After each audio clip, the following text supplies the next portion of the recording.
দীপঙ্করের বড় মেয়ের বয়স স্ত্রী দোলন রায়ের থেকেও বেশি। বুঝতেই পারছেন এই সম্পর্কে বয়সের ব্যবধানটা ঠিক কতটা। এত কিছুর পরেও কিন্তু একে অপরের সঙ্গে ভীষণ সুখী দীপঙ্কর দে এবং দোলন রায়। তবে এই মনের বোঝাপড়ার কথা তো সকলেই জানেন, কিন্তু শারীরিক সম্পর্কও কি এখনো ভালো? সম্প্রতি এই প্রসঙ্গে সংবাদ মাধ্যমের সামনে খোলামেলা কথা বললেন অভিনেত্রী দোলন রায়। দুজনের বয়সের ফারাক ২৬ বছর। ১৯৯৭ সাল থেকেই একে অপরকে চেনেন তারা। সমাজের সমস্ত বাধা বিপত্তিকে পিছনে ফেলে দিয়ে ২০২০ সালে একে অপরকে বিয়ে করেন এই দম্পতি। একদিকে বর্ষিয়ান অভিনেতার বয়স ৮০ ছুঁই তো অন্যদিকে দোলন সদ্য ৫০ বছরে পদার্পণ করেছেন। বয়সের এই বিস্তর ফারাক কি কোনোভাবে দাম্পত্য জীবনের ওপর প্রভাব ফেলে? শারীরিক সম্পর্কের দিক থেকে কেমিস্ট্রি কি এখনও রয়েছে আগের মতো? দীপঙ্করের সঙ্গে শারীরিক সম্পর্ক নিয়ে অকপট দোলন।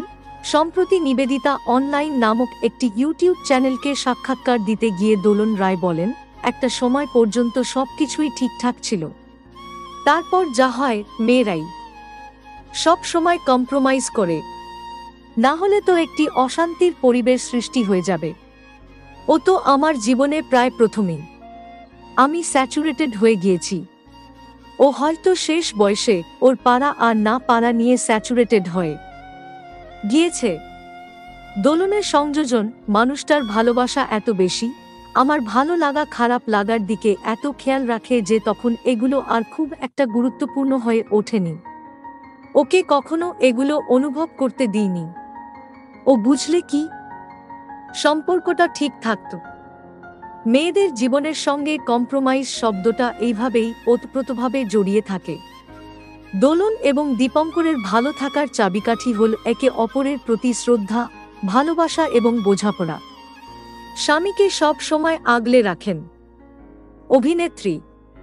বয়সজনিত কারণে প্রায়শই অসুস্থ হয়ে পড়েন অভিনেতা, কিন্তু তখন প্রাণ দিয়ে তাকে সেবা করেন দোলন। বর্তমান সমাজে যেখানে একের পর এক বিয়ে ভেঙে যাচ্ছে, যেখানে দোলন এবং দীপঙ্করের মতো ভালোবাসার মানুষের প্রয়োজনীয়তা আরও বেশি স্পষ্ট হয়ে যায়।